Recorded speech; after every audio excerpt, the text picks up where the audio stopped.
Today, we're introducing the first webinar of our three-part series about decarbonization.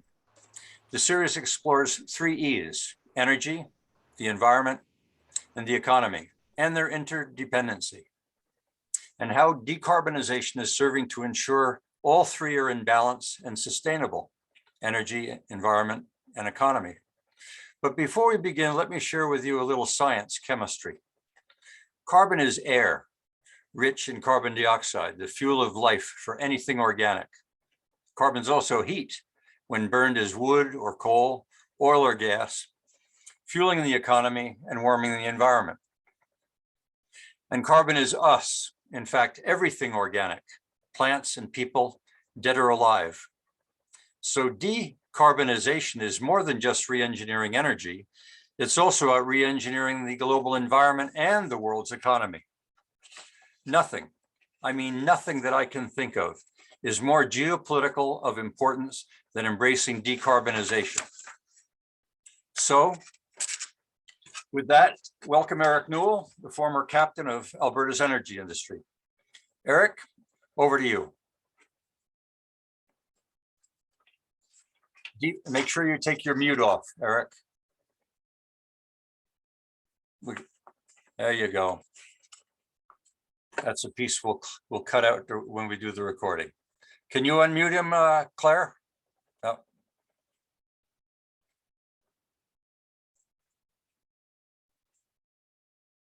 Can't hear you yet, Eric. Okay. Can you hear me now? Gotcha. Okay. No problem. Yeah, thanks, Barry.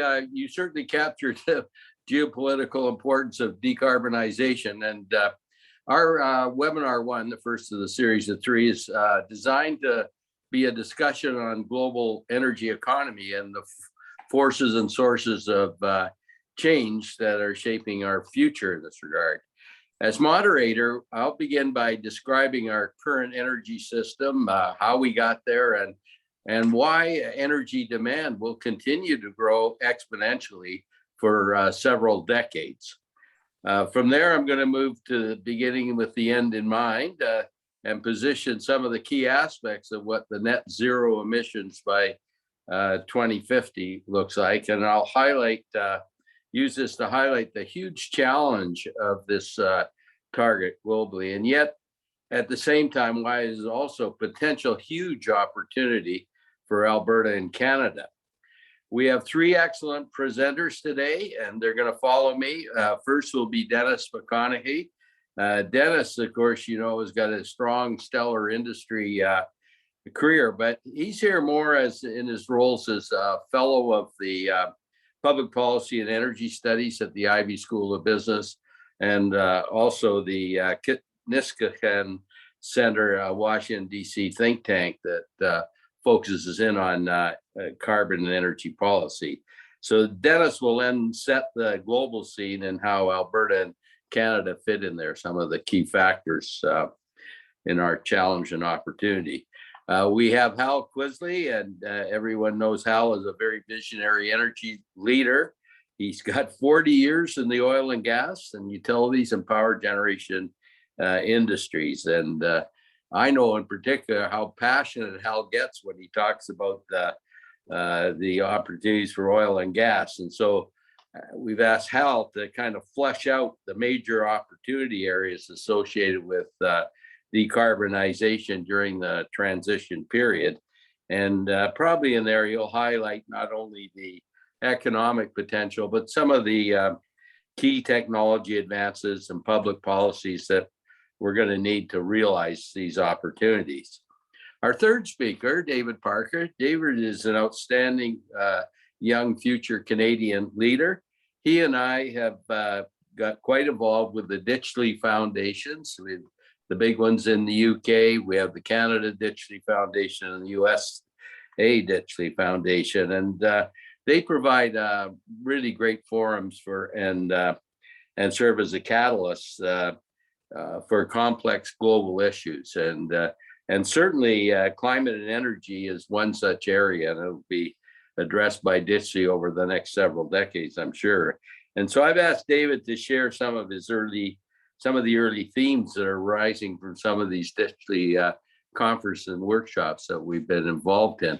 I should point out, David's also a proud Canadian, and he hosts a podcast. He does this on his own time. He's gonna, I think, he got 92 people that are telling the Canadian story, which is why we some of the great accomplishments. And my thought of this is, if we pull anything off in this area, this will be the next new chapter in the Canadian story. So let me just talk briefly about the current energy system. First of all, energy demand has grown and will continue to grow exponentially with world population. The population of the world quadrupled in just 100 years. 1910 to 2010, it went from 1.7 billion to 6.8 billion people. Just about any estimate you get today from people is it's going to be around 9.5 billion people by 2050.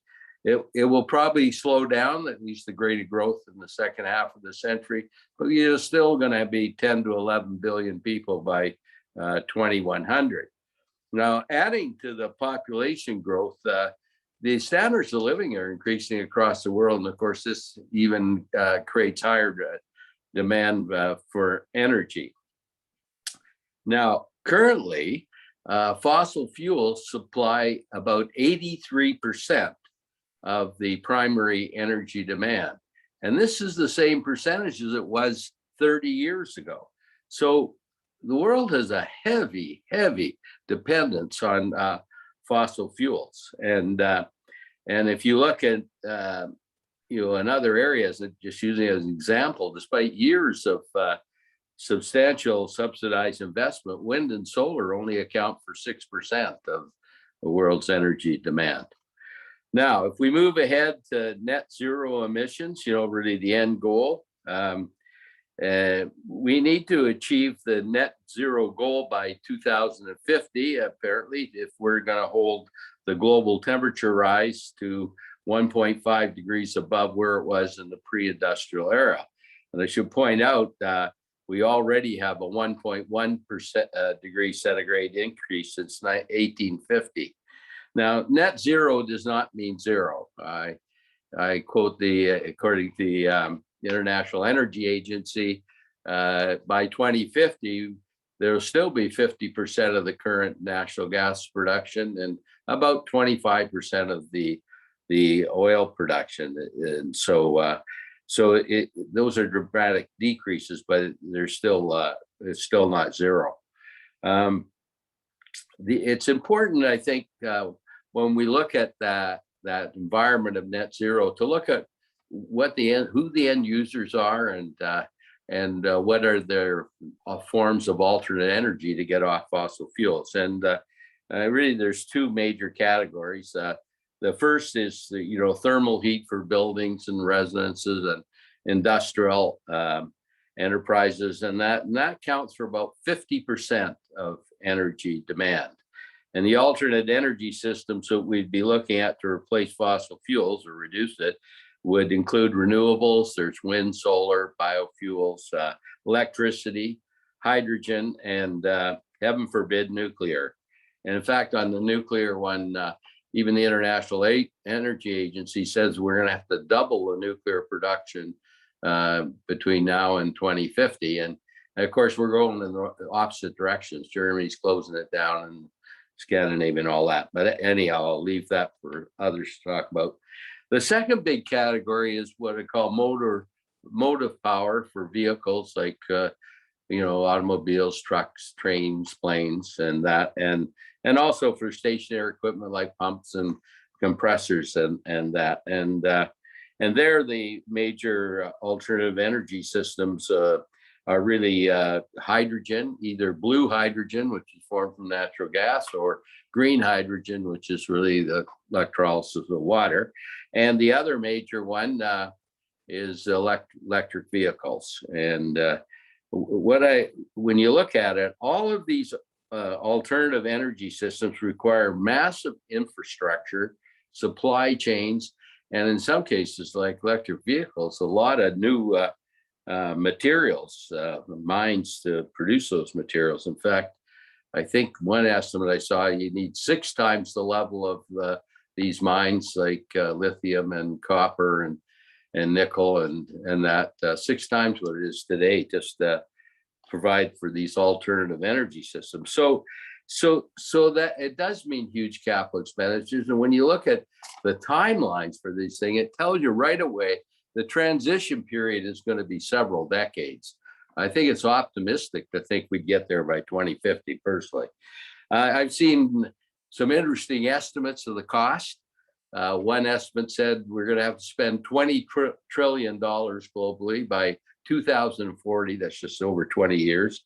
And I saw another one that's $100 trillion over the next 3 decades. It's not that the numbers are accurate, it's just that they're huge. And it's another indication of the magnitude of the challenge that we're facing. And it is a huge challenge globally. I don't think we've entertained anything quite that big.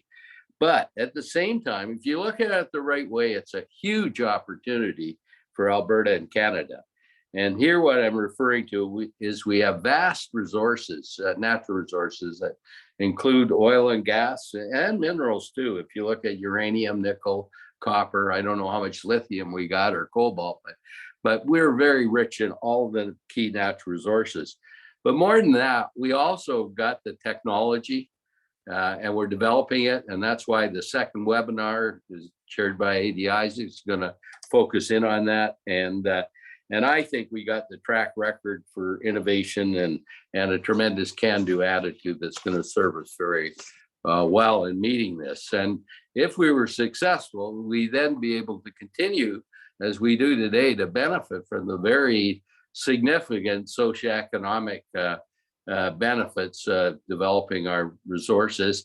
And at the same time, it can help Canada to finance its transition and maybe help globally in terms of smoothing the energy transition period, which is likely to be very rocky. Finally, I'll just set politically or geopolitically, we're set with COP26 at Glasgow, having just finished. I think the best you can say about that is mixed results.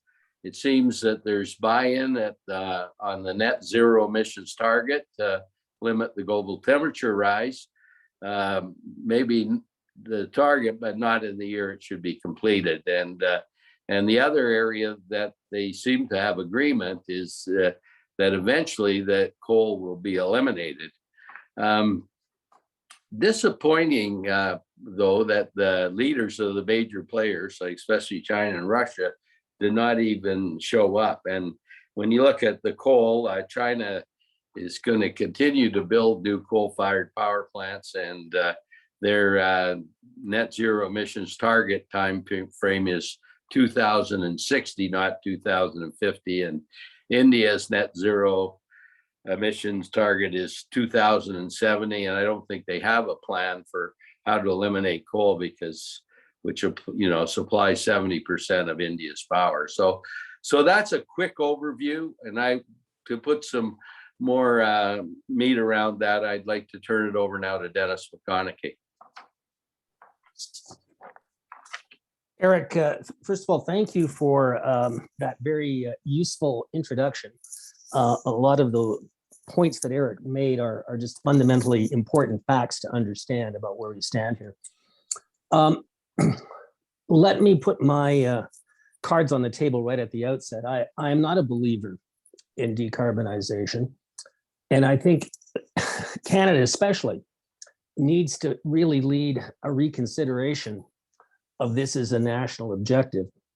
And I want to just display in the course of my remarks some of the considerations which I think need to be confronted by just how enormous and I think fundamentally unrealistic goal this represents. I want to start by just talking a bit about the translation between decarbonization and net zero, which almost nobody actually is very precise about because we seem to flip between these two terms way too simply. And as best as I can understand it, is those who believe in decarbonization can become equal to net zero are those who believe that CCS can somehow be magically applied at great diversity, at very small scale, and that, because frankly, unless you're basically sequestering the emissions or containing in them some other fashion, you haven't actually done anything.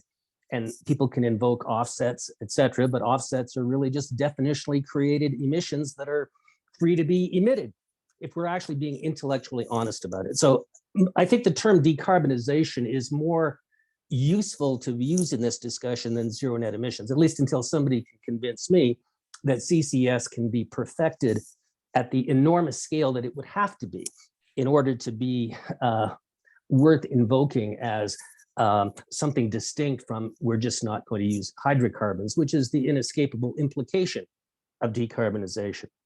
Now, one point in all of this is for all of the estimates around why we need to contain temperature increase to 1.5, there's very little ever said about how much it will cost to decarbonize and what benefits we will lose from not using hydrocarbons.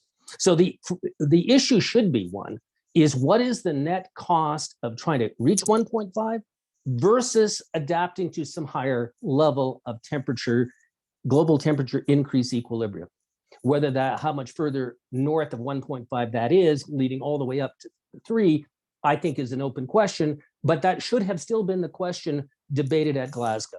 And I would just point out to people, the entire Glasgow event occurred with only receipt of the first of the 3 working reports of AR6 assessment report of the international panel, let alone their synthesis.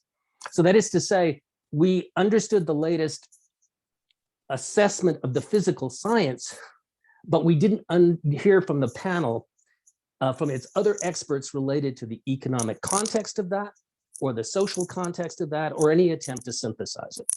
Now, let me go on to make this other, I think, obvious point, is that there are parts of hydrocarbon demand that are going to be almost impossible to replace, and roughly at least 30 or 40%. And that relates primarily to petrochemicals and aviation fuels.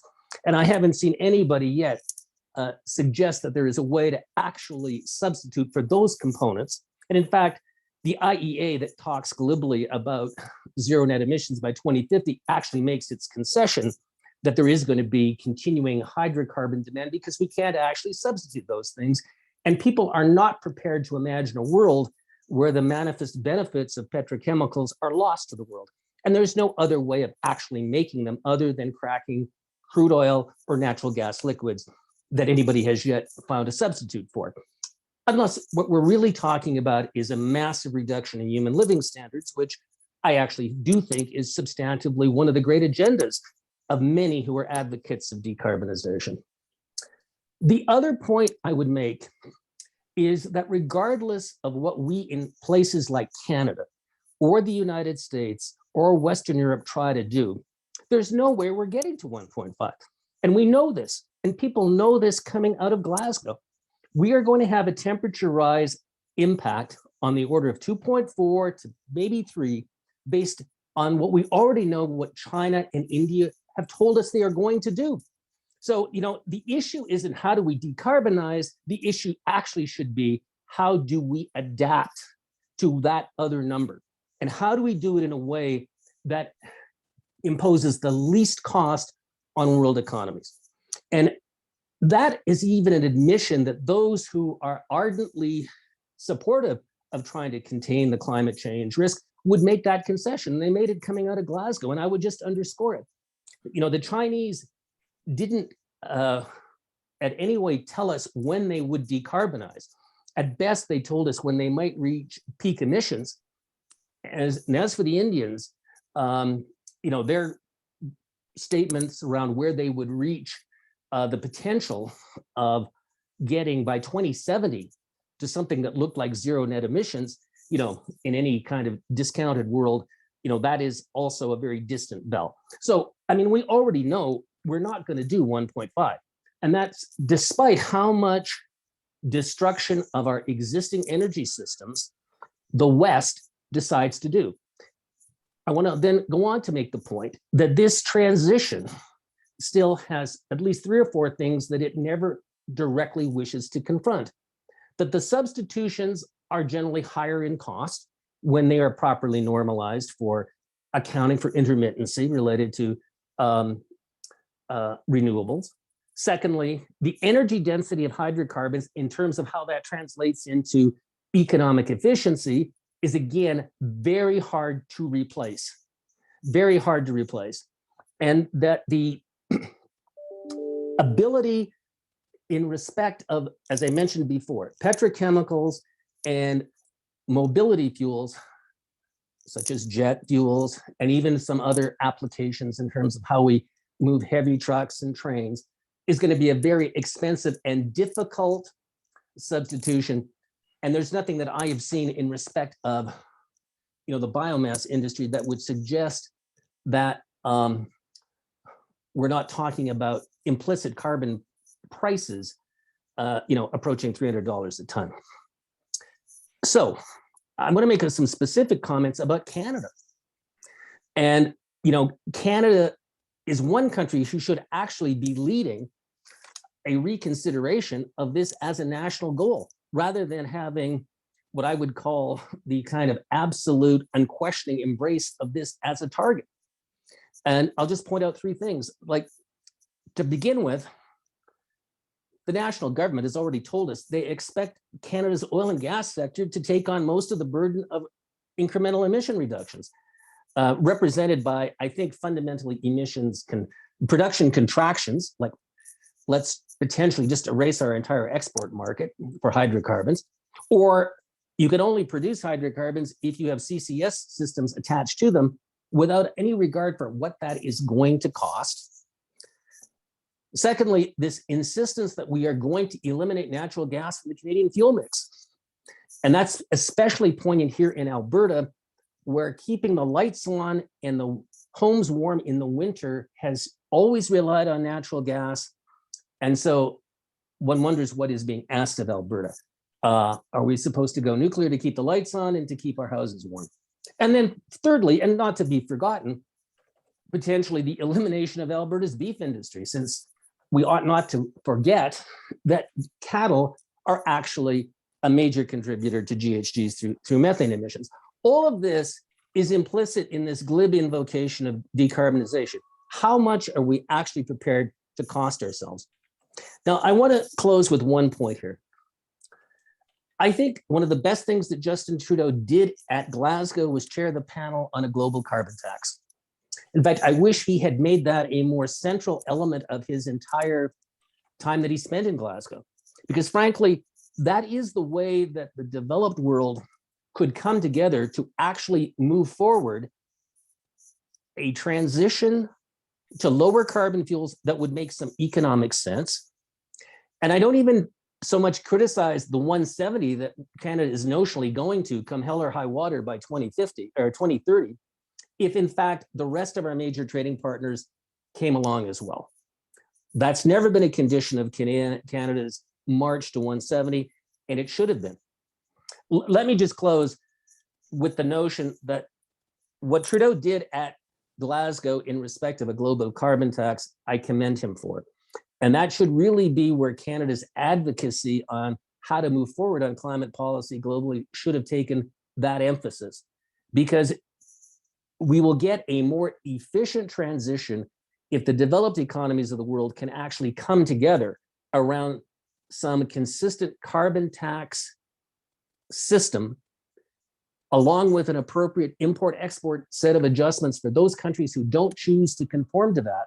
We will get a more efficient economic adjustment to lower carbon than trying to basically just by government intervention, trying to edict that we're going to close down systems that have worked for us and do so at a cost where we haven't really compared it to what the alternative of adaptation to some higher number than 1.5 would provide. And so I think this is actually the great issue of our time, and especially for Canada. So thank you for giving me the chance to make those opening remarks. Well, thanks a lot, Dennis.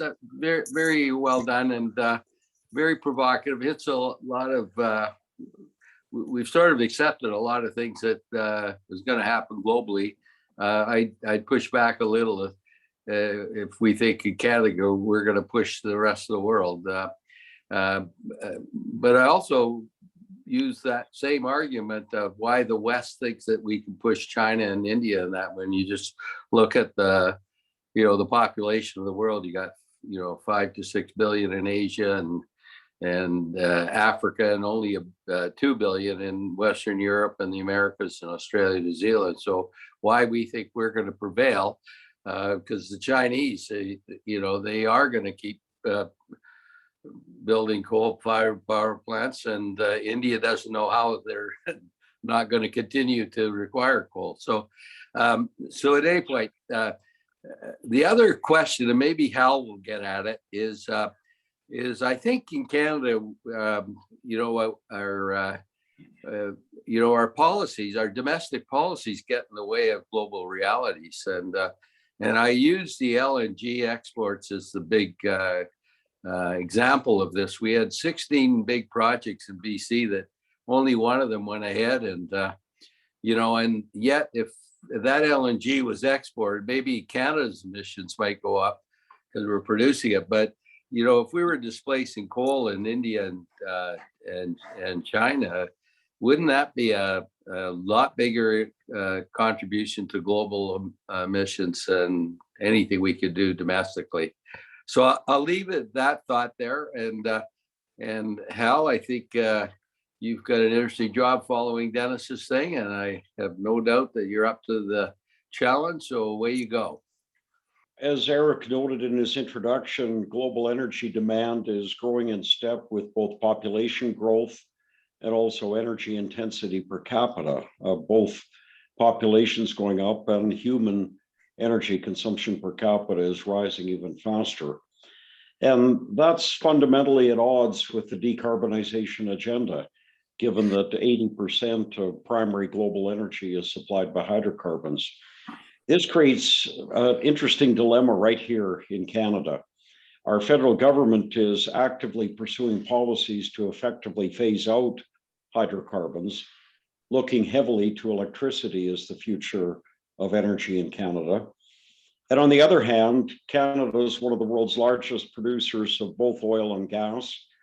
Our energy production and processing sectors are critical to both global supply of hydrocarbons, but also to the economy of Western Canada. And if you look at this from the perspective of hydroelectricity in Quebec or nuclear power in Ontario, a shift from hydrocarbons to electricity does have some appeal. But from a Western Canada perspective, this is a disastrous policy. And so today we have this emerging as a serious national conflict, with the federal government clearly choosing sides and impairing our oil and gas sector through regulatory delay, through uncompetitive carbon taxes, and soon to impose upon us some mysterious clean fuel standard that, frankly, people deeply into it don't really understand how it'll work or what the impact will be. And so today in Glasgow, our Prime Minister and other global leaders have declared climate emergencies and made one pledge after another to achieve this mythical net zero by 2050. And interestingly, at the same time, President Biden's asking Saudi Arabia to increase production, and Western Europe is asking Russia to deliver more natural gas. And I think that is about as good an illustration of the fundamental conflict between actual global energy demand and these declarations of net zero. It also, though, illustrates the fundamental conflict between federal measures and the Western Canada hydrocarbon business. Federal measures that are being implemented today are a serious threat to the economies of Alberta, BC, and Saskatchewan. And to illustrate that, think about Saudi Arabia. We all know that Saudi Arabia is wholly reliant on crude oil production, but consider it in relative terms. Saudi Arabia has 35 million people producing 10 million barrels a day. Western Canada, Alberta, BC, Saskatchewan, have 11 million people producing 4 million barrels a day. We produce 20% more crude oil per capita than Saudi Arabia. The oil production game is significantly more important to Western Canada than it is to Saudi Arabia. And we know that they are in serious trouble without it. And look a little wider, we produce vastly more per capita than either Texas or Russia. So the energy sector is not only an overwhelming driver of our Western Canadian economy, it's also the largest employer of technical and financial professionals in Western Canada, and the largest employer of engineers and other technical professions in any part of this country. The auto manufacturing, forest products, mining, and so-called high-tech software sectors are important to Canada, but not one of those is a fifth as large or as important to Canada as the hydrocarbon energy sector. Now, energy sector capital investment is predicted to be only about $40 billion or so in the coming year, in 2022, 40 billion. That's much less than the 80 billion that was invested each year in the 2008 to 2014 period. But even so, the 40 billion that will be invested here in Western Canada will dwarf the overall capital investment in any other industrial sector in this country. So it may be a sunset industry, we may be phasing it out, we may be shifting from hydrocarbons to electricity, but we're still investing far more in it, and it's driven by global demand. So it's pretty important to us, but we face some serious challenges. 5 years ago, the environmental activist movement convinced the federal government to pass legislation, Bill C-69, that dramatically and severely impedes our ability to access North American and export markets by pipeline. There's only two significant pipeline projects proceeding today in Canada: TMX, the Trans Mountain Expansion, and Coastal GasLink. And both of those were approved before Bill C-69 took effect. Both are far behind schedule and far over budget. And in both cases, the major driver of those outcomes is federal regulatory delay and various forms of federal interference in the projects. Canada's courts have created all kinds of uncertainty around the requirement for free, prior, and informed consent by Indigenous parties. And this is hurting Indigenous people at least as much as it's hurting the industry. Now, a very interesting example today is that no drilling permits, no facility construction permits, no road building permits, and no provincial development permits of any kind are being issued in Northeast BC today as a result of the Blueberry decision by a BC court last summer. With a stroke of a pen, a BC Supreme Court justice froze all provincial permitting, not just in the Blueberry First Nation traditional territory, but across the entirety of Northeast BC, everything east of the Rocky Mountain Great Divide. And so this year, in 2022, several $1 billion of high value capital spending are not going to occur in Northeast BC unless this situation is somehow resolved quickly. So these are the challenges, but on the other hand, we've got a lot of strengths and capabilities here in our business. Our oil sands and tight gas resources are in fact highly economic today. And this is almost entirely the result of technologies that were developed here in Western Canada over the past 30 years. Our companies have turned previously worthless deposits into high value industries through ingenuity, advanced technology, and a whole lot of hard work. We've got 75 years of significant production history, and we emphatically have the best environmental, safety, and social responsibility record of any hydrocarbon producing area on Earth.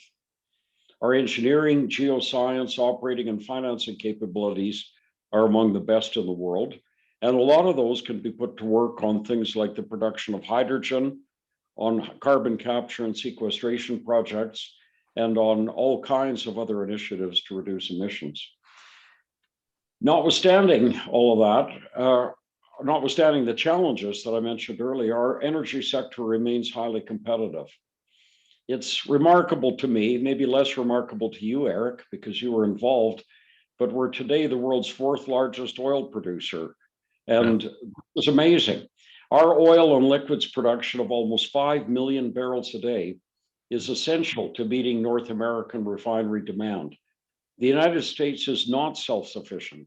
They talk about it as if they are, but they're not. They're a big importer. but North America is energy self-sufficient. Between what we produce in Canada, Mexico, and the United States, we cover all of our North American domestic needs. Only 3 countries, the United States, Russia, and Saudi Arabia, produce more oil than Canada. This is a big industry. Our undeveloped oil potential is an order of magnitude larger than our current production. The oil sands are an incredible resource that could double production and sustain that for at least 100 years. Think about that, 10 million barrels a day for 100 years. And thanks, I want to turn to some other really interesting opportunity. Thanks to advances in horizontal drilling and multi-stage fracking, we now have the enormous economic natural gas resources in the Montney, the Duvernay, and other tight gas plays. And a lot of us are seeing today that the development and export of natural gas in the form of LNG could rival the economic impact of the oil sands. It's that big and the resource base is that large. If you look just at the Montney, I spent much of my career developing gas fields that had between 10 feet and 50 feet of hydrocarbon bearing pay. A really good well had 50 feet or maybe 15, 20 meters of hydrocarbon pay. Many parts of the Montney today have economic pay of more than 500 feet. And in some of the best wells I've looked at, the pay zone is more than 1,000 feet thick. Yeah. I mean, this is incredible. People talk about the Marcellus, they talk about Vaca Muerta in Argentina, but we sit here on the Montney in a play that can compete with anything on Earth. And it only came about because our engineers, our geoscientists, and our service providers figured out how to make it economic and how to make it happen. So we could produce these massive quantities of hydrocarbon and we could sustain them for decades. But how do you reconcile that with the global challenge of reducing greenhouse gas emissions? Well, like I say, if the world is demanding the hydrocarbon, somebody has to produce it. The demand, the global demand for hydrocarbon will be met one way or another. And here in Western Canada, we think we can produce that hydrocarbon with less environmental impact than anyone else. Yeah. But we face a lot of regulatory challenges. Consider our energy pipeline companies.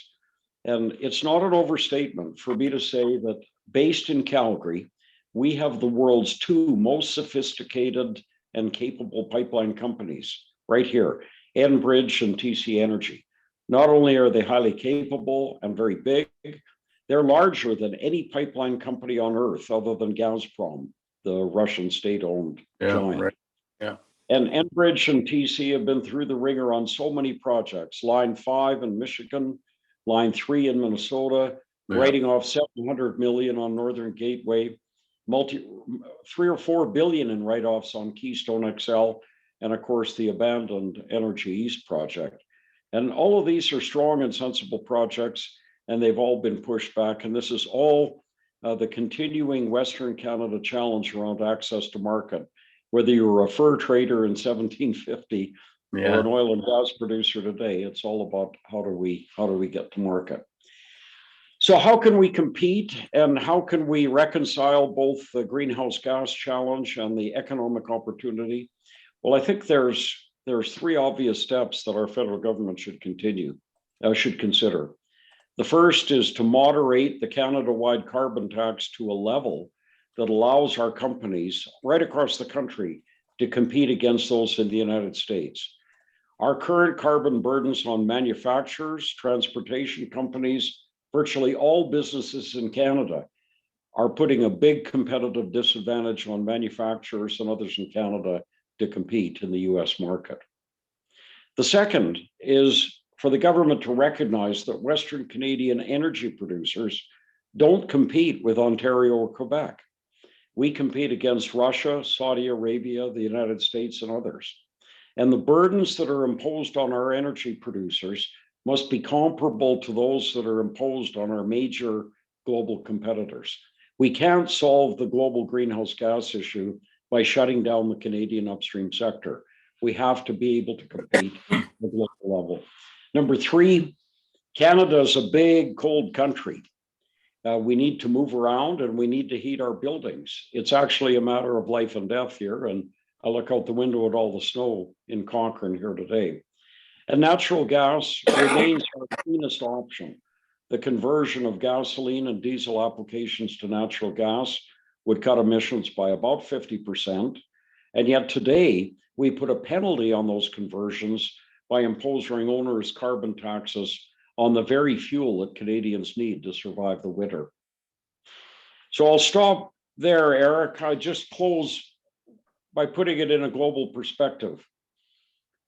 If you look back over the past few hundred years, very few trillion-dollar assets have been developed globally over time.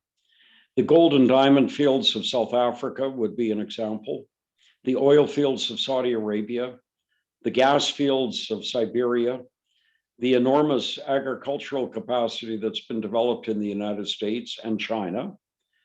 Another example would be the copper resources of Chile. And there are only two Canadian assets today that meet the trillion-dollar test, the Alberta oil sands and the Montney tight gas. Are we really willing to phase those out when the world still has strong demand for energy? So I'll stop there. Thanks. Yeah, that was great, Hal. First of all, I share your passion. You know the natural gas business a little bit better than that, but you know, I have bitumen in my blood and love the oil sands. But it's very true. One of the things that I like to emphasize the whole question about pipeline access and that, you know, Canada could be a superpower, energy superpower. We're not going to be one until we can access the market. So somehow we got to get that across to our countries. And as I said earlier with Dennis's thing, somehow we got to rationalize our domestic policies with global realities. Like, and you really fleshed out a number of those too. I'd like to harken back a little on I think Dennis's point. It's very valid in terms of you know, what's the potential for carbon capture and storage. It's huge in Western Canada. I don't know if my figures are totally right, but we were talking the other day and somebody said, well, you know, we can easily put down 100 million tons a year in our geological formations and still be able to go for 300 years. I didn't realize that potential was so great. And we do have our Carbon Management Canada and those entities, the field research team that are actually looking at carbon capture and storage globally and simulating very tough formations to put CO2 into. And you know, so maybe I think there's some really good hope there, some things we could flag. And the other one that I think you might have mentioned, but we're, besides being a leader in carbon capture and storage, it's not just because we got cheap gas and the right geology. It's because of you know, our technology capability, and we actually got world scale, fully scaled commercial operations at Quest with the Shell refinery and SAS Boundary Dam project by SAS Power. You know, both those projects are sequestering a million tons per year. The other area, which is, I think I've heard it said, it's the low-hanging fruit, is the reduction in methane and that. And Canada, I was really quite impressed listening to Sohail Askapur talking about, you know, the president of Petroleum Technology Alliance, talking about all the technology and the leadership that we're taking here that again can be applied globally to reduce those methane things. That's, you know, methane is such a powerful greenhouse gas. It's somehow we got to trade up on the goodwill of what we're doing. It's one thing to sit there and argue you got the wrong policy. It's another thing though to be seen as somebody that really is you know, pushing the limits of what we can do and making a positive contribution. So I think that leadership and key technologies like CCS, which is going to make blue hydrogen. I can't see green hydrogen being economic very soon, but blue hydrogen could be a good addition. And and that's our carbon capture and storage technology. And you mentioned the oil sands, and that's carbon capture storage. I'm hoping ADI is going to talk about the ways to get at the greenhouse gases from in situ bitumen, with the enhanced solvent extraction, and maybe even using heat sources like electromagnetic heat, or even, although it's out a few years still, is the small scale nuclear modular reactors and that. And we definitely are leading on in the methane, and again, even in the operations, I believe I'm correct in saying that in Canada, our methane emissions are only about 1% of production, whereas globally they're averaging 3%.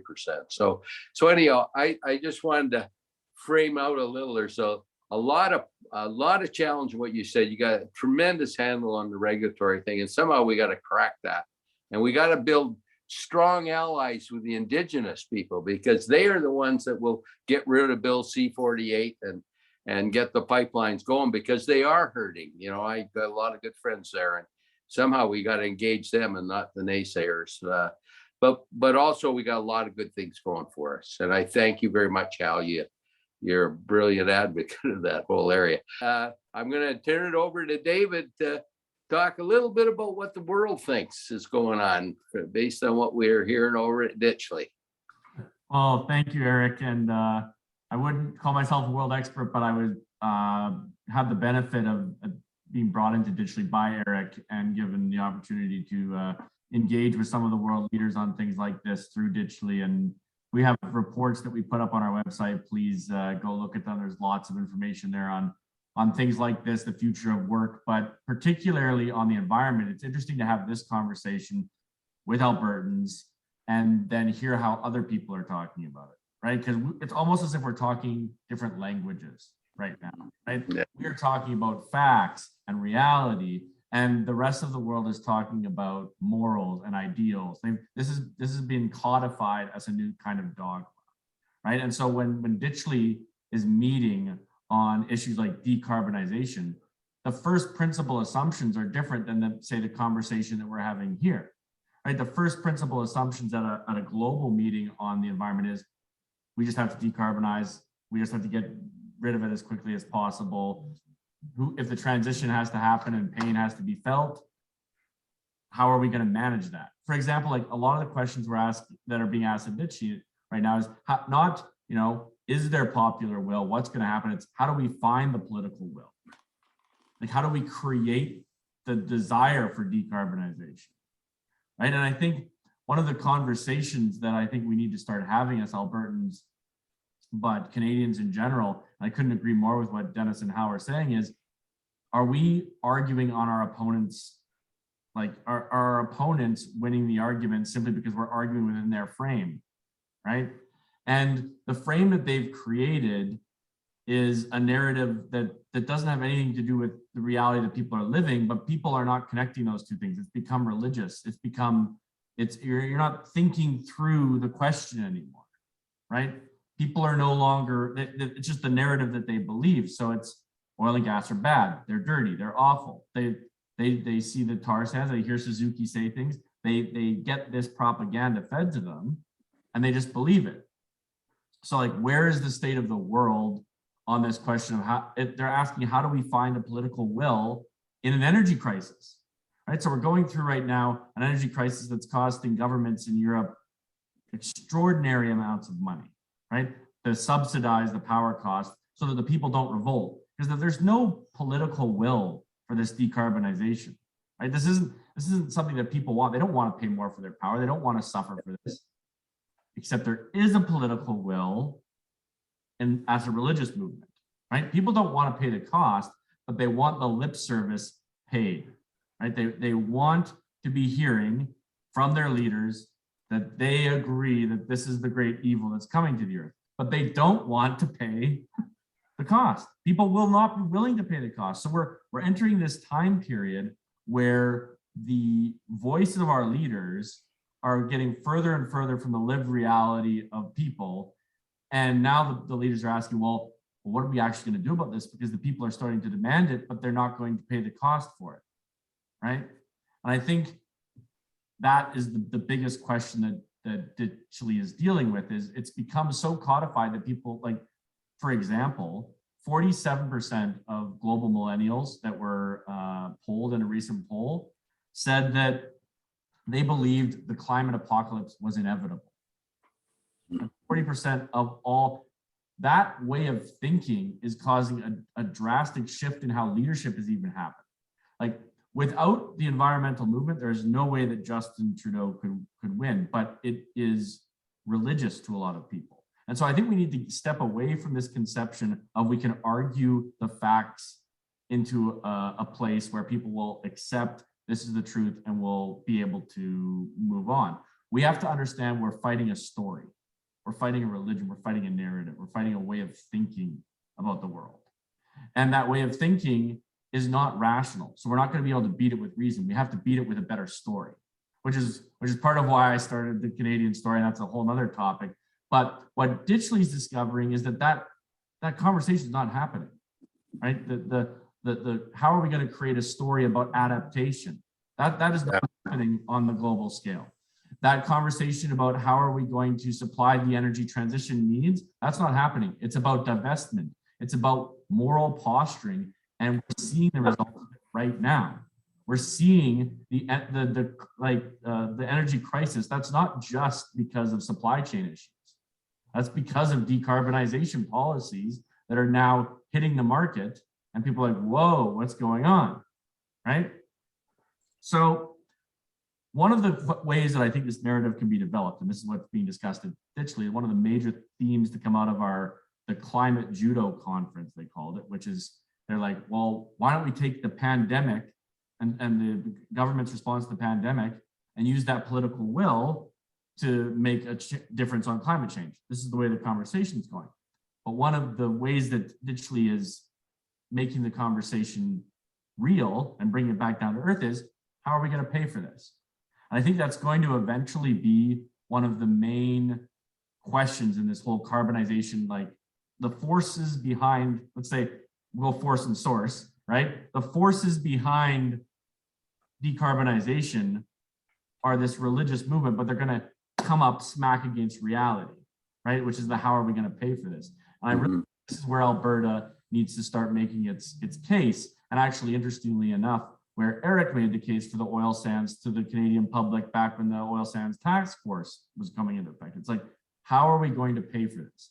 Brad Wall was so successful in Saskatchewan in his narrative building around things because he said you have to finish the sentence, right? It is, we need better social programs. How are we going to pay for this is how we're going to pay for those better social programs. Yeah. And I think what we have done as a movement, and just for a little bit background, I worked for the Modern Miracle Network, which is Michael Binion's project to, talk about the modern miracle of hydrocarbons and how this is the most significant advancement that humanity has had in terms of taking energy and producing it cheaply, which has produced untold wealth for humanity, right?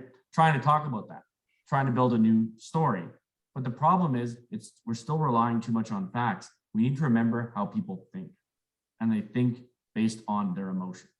That is the primary driving force.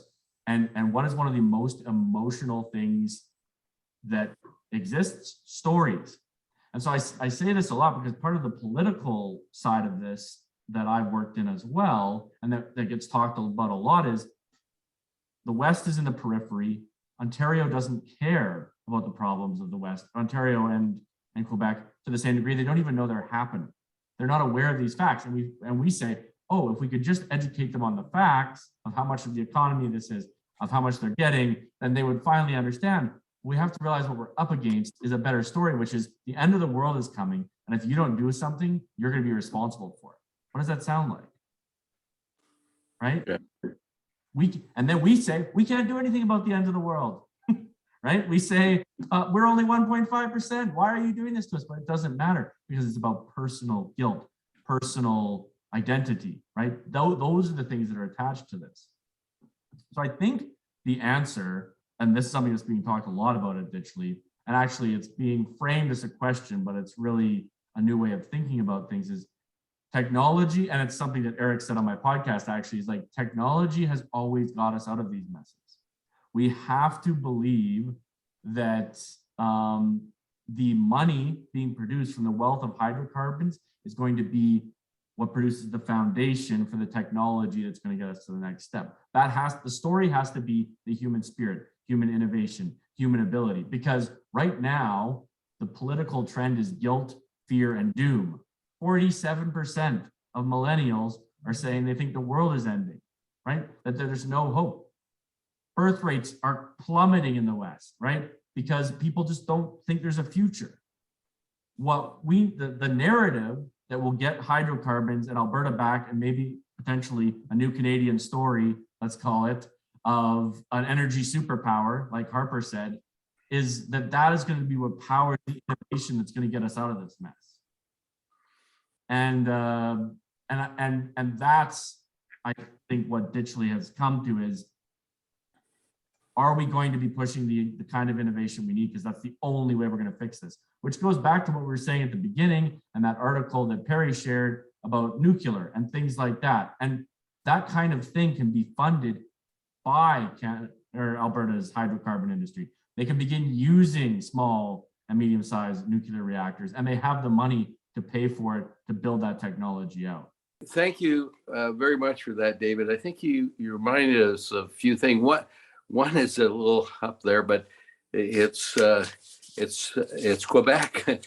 But you can't use rational arguments to deal with emotional concerns. Like the Quebec people feel very differently. They don't relate to all the money they got from the federal government. They relate to the fact that they feel like second-class citizens. And so we're using rational arguments always with Quebec, and they don't have any meaning. And I think that's a little bit what's happening here.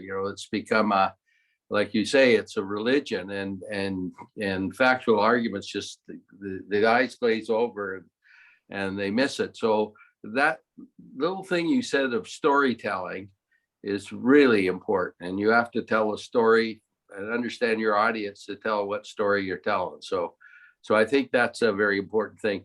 The other thing that maybe gets us back more, I'm an engineer, so I like to be factual and all that, but it gets us back there is, the strategy that a lot of people are claiming is let's just get off fossil fuels and solve it. But, we in the industry know that 15% of the emissions occur at the production end and 85% include at the consumption end. So if you shut down fossil fuels before the alternative energy system, the consumer, is ready for that, what do you think is going to happen?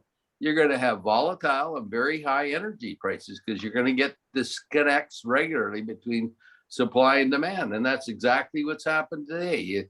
They will result in energy crisis. And we got that in Western Europe, and Germany and UK got to go to Putin to increase the gas, and Biden's got to go to OPEC to increase the crude production. In China, they're having rotating power outages, and they're scrambling to find coal. Like you can't. How does people believe that by shutting down the production, you're going to shut down you can't. You don't shut down the band, or you don't automatically cover it. So that reality can come through by logic, and we work it out, or it's going to come through anyways, because they're going to have these energy crises and all that. Now, when they start drawing out the transition plans, they're going to realize that this is just trillions and trillions of investment. So when affordability becomes a problem, or reliability, like you got wind and solar, and the wind dies down and it's freezing cold, that's not a formula for success. So I think that's about all I wanted to say. I think I think it's a valid point that we have to realize that we're fighting a bit of a religion, and we need to counter that with not only good rational arguments, but also storytelling and make people feel good. I'm going to throw something, maybe I'm going to throw a wrench in this, because I think there's a tendency to be defensive. And leadership is not about being defensive, although that seems to be the leadership we're getting now on almost all fronts. Is we're trying to defend the status quo, whereas leadership is going to be about a new reality. And I don't mean the new reality of net zero, which Dennis brought forward. I don't think decarbonization is about net zero.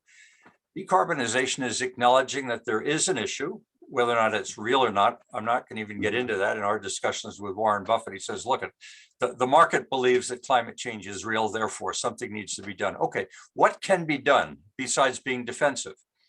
How does Canada take the offensive instead of its government championing, we're going to be super dumb as opposed to being a superpower or super stupid? To become a superpower at a time when we need to make the transition is for Canada to stand up and start giving some messages about innovation and what we are doing and can do by introducing technologies that are contributing already to the cleaning up of what we have been producing, and acknowledging once had is not what we have now.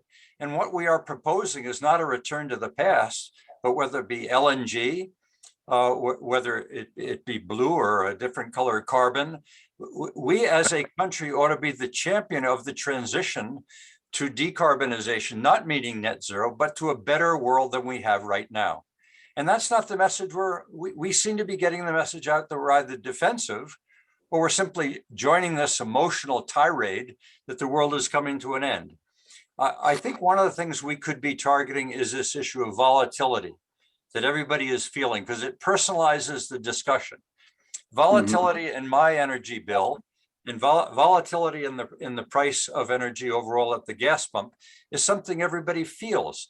What can we be doing in Alberta to get the message across to the world at large that we, probably better than anyone else, could be helping address the issue of volatility?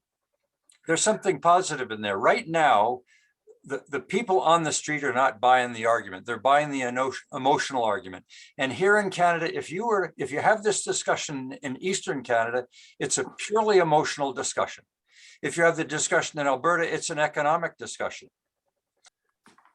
Decarbonization, if we're going to keep using that terms, means what it means. It means no more hydrocarbons. No. What we're talking about is some other future where low carbon technologies are more part of the fuel mix. That is a very different world than using the term decarbonization. So like words matter, semantics matter. And yes, a world adapting to 2.4, 2.7, 2.73 is a world in which there are significant elements of low carbon technologies that may be developed economically, depending on how we specify a carbon price. So I just wanted to make the point that the advocates of decarbonization mean no more hydrocarbons, even though they don't really appreciate that we still want to have some petrochemicals. The only second point I want to make, which responds to like this question of narrative stories, etc. Ultimately, markets are more powerful than almost any other factor in life. When things cost too much and they don't work, then change happens and political change is insisted upon. So, the one element of all of this that gives me some hope is that, in fact, as we're seeing in Western Europe, as we've seen in actually China, when energy costs rise because we've tried to implement policies that contract hydrocarbon supply, it creates higher prices and a political reaction where we're now talking about energy crisis. I just make the point that all of these technologies that people hope we in Alberta can advance are all economically challenged, because if they weren't, they'd be done already. So I just want to really make the point that this is a very difficult world to imagine, that how much economic pain are we all going to have to suffer before we smarten up? And it's my belief now that that pain is going to be very, very large before we actually realize that this transition that so many people contend we must do is actually going to be unaffordable, and that we need to reconsider what that is. So if we want to use language about transitioning to lower carbon and adapting to some other number, I'm all in on that. But decarbonization by its advocates is a very, very real intention to eliminate hydrocarbons. Well, Okay. that's new news to me, and maybe that's why we have these webinars, is to understand language. If it's not decarbonization, what is the word, or what are the few words that one can use to articulate an aspirational goal as opposed to a defensive goal that conveys hope and that there are something that can be done besides simply accepting we're going to have a higher global temperature? What's The the word is adaptation, if you want a word. What's most interesting, I think, as a starting point to get Canada's policy on the right path is to recognize that there's two very different issues here. One is, how do we as Canadian individual consumers and Canadian businesses reduce our emissions from the 85% of the emissions that occur at the point of consumption? How do we do that, not in a way that solves the world's emission problem, but in a way that shows leadership for the rest of the world, so that those heavy emitting areas can take advantage of some of the technologies we develop to reduce their own emissions? That's what goes on in the 85% of the world where most of the emissions actually occur. Yeah. It's a whole different world, though, the production side of oil and gas, where 15% of the emissions occur. And Canada needs to differentiate by comparing our everyman emissions, our consumer level emissions, to the rest of the world, and doing what we can to show leadership and help the rest of the world reduce their emissions. Because nothing we do in Canada actually makes any difference to aggregate CO2 in the air. We're just too small. On the other side, on the production side of it, we've been making a mistake. We compare emissions in the Alberta oil and gas sector with the emissions in Toronto or Montreal or Ottawa. They have a different form of hot air down there. What we need to do is compare our emissions from oil and gas production with the rest of the world. And you mentioned methane. Methane's really important because it's such a powerful greenhouse gas. The world releases about 4%, 3 to 4% of raw methane production is released to the atmosphere unburned around the world. The government of Canada actually has a paper out that says that Canada's emissions are less. Ours are about 3%. Now, I've worked on industry bodies seeking to reduce methane emissions for 25 years, and we've been really successful. And our emissions today in Canada are about 0.5%. The federal government thinks 3%. We're at about 0.5%. The two companies that I'm most involved with did a lot of work on this.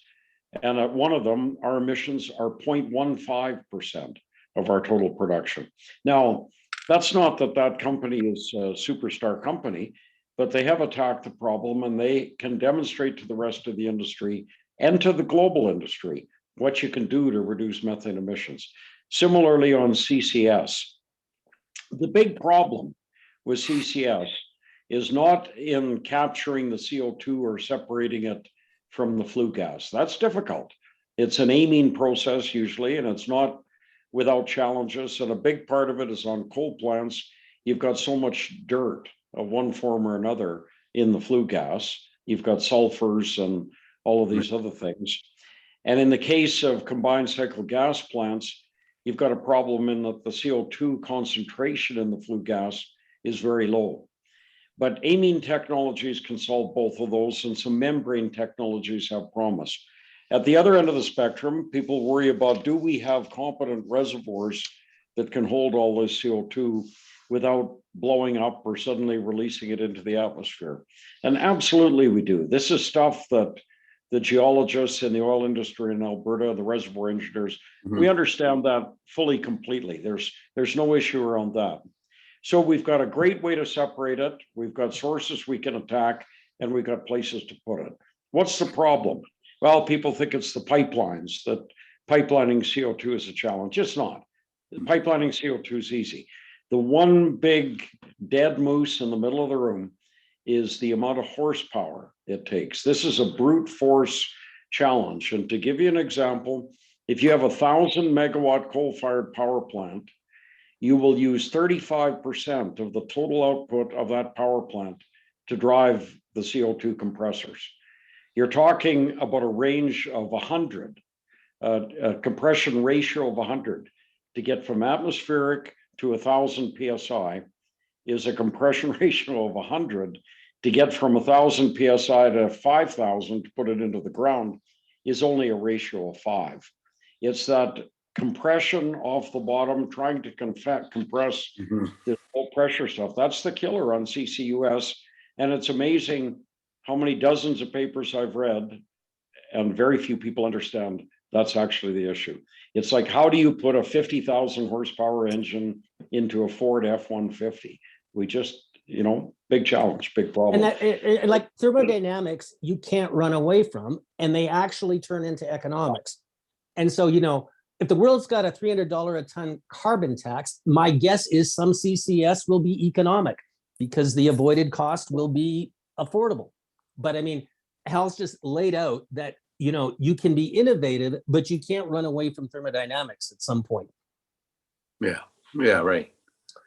No, that's right. The other one is on the big issue for oil sands is the in situ bitumen, and it's the greenhouse gases. And I think there, Hal, and Dennis, the issue is the solvent recovery. We could, I think the economics spin around about 70% recovery you have to have now. And if you had a 300-ton carbon tax, like Dennis is saying, maybe it's 40% and we could do it, but nonetheless, that's the great thing about Alberta and historically in Canada is that we face those challenges. I mean, look at the challenges. Have you ever seen you should read the book about oil sands history up to 1930. I mean, they're just insurmountable. You wonder, why did people keep going? And I just don't believe that we can't solve some of those. We'll get down to the right level, and you can't. I realize you can't fight. I'm a chemical engineer, so thermodynamics come into play. But we could do so much when we work together, and I think it's a characteristic of Alberta. I think Aoster wasn't an accident that occurred here in Alberta. I'm being a little bit biased, and I think we need to get together on some of these. As a champion and someone who's sat in a leadership role, you don't take on the role of leader by being defensive. You take on the role of leader by portraying a pathway to a better future. And it seems to me something we've been discovering through these webinars is one of the things Canada needs to get back is to become more aspirational. Instead of being defensive and going out into the world and saying, you're all right, the sky is falling, we've got to take a strategy which says there are things that we can do in contributing to a solution. Yeah. My point would be that Canada can do a lot to be helpful in the world on this. Firstly, by demonstrating, look at the Norwegians. They've demonstrated that their consumer level emissions can be reduced to about the best in the world, notwithstanding that they live in a cold country, by converting much of their vehicle fleet to electricity and much of their home heating to either wood or electricity. They've done that, and they can show the rest of the world about that. Now, they have advantages in all of those areas. They don't drive very far. They don't live in Saskatchewan. And, they have enormous hydroelectric resources that the rest of us don't have. But Canada should take a lead role in showing the world how consumers can reduce their emissions by better insulation in buildings, better building codes, better transit systems, urban transit in particular, all of those kind of things.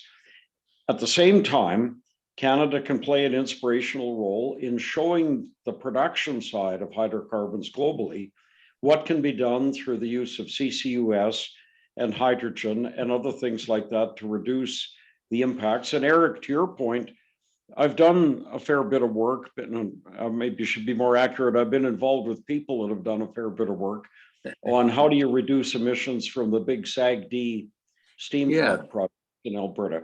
And it's actually quite doable. It's always a question of what it's going to cost. But in almost all those cases, we're using gas-fired boilers. You've reduced emissions by more than 50% right off the bat by firing them with gas rather than firing them with crude oil or bottoms or coke or all of those other things that would be used in other parts of the world. Now you've got CO2 concentration in the flue gas that's less than half of what it would be if you were using bunker C or something like that, ship fuel, to fire those boilers. And we know how to capture that CCUS. And the big players up there, Cenovus, Suncor, people like that, are already well advanced on a carbon trunk line to recover but the bottom line is they're putting it to the government. This is an extraordinarily expensive thing. It may be in the Canadian national interest, but it's a real burden for us as competitors in the global supply business. So we need government involvement to make it happen. So far, nothing from the government. So, you know, we know what to do and we can show leadership, but I think we have to have also, I think we also need to have a grip on reality and make sure people understand what's possible and versus what's in the world of net zero. Yeah. Well, I think there's a general agreement. Eric, I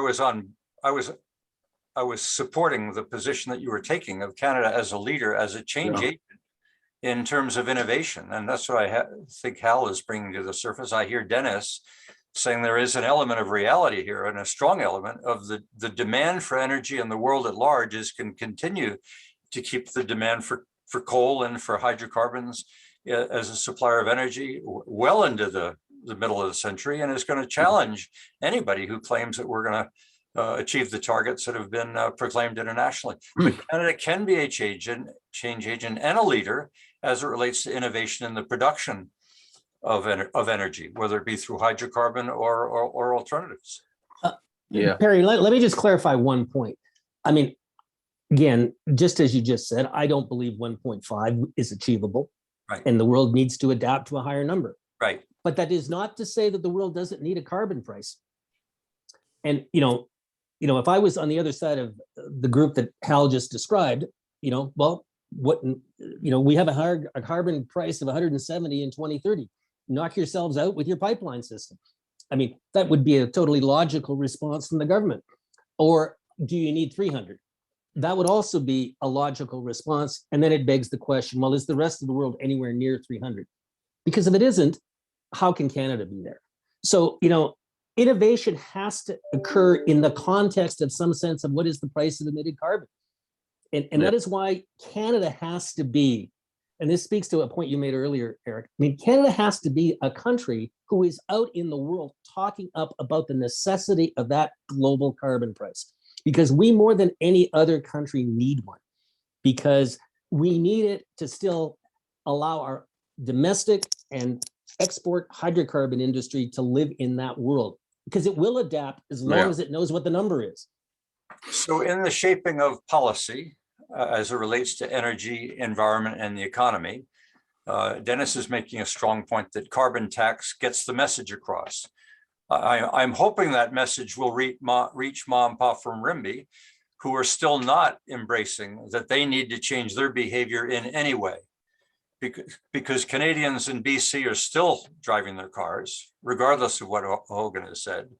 So we still haven't gotten the message across of this issue of balancing environment, energy, and economy needs to ultimately affect human behavior. And it's not yet happening. And maybe it's $300 a ton, but I'm still waiting to see the individuals starting to embrace this reality, as opposed to tossing it up to government and expecting the government somehow going to solve this problem.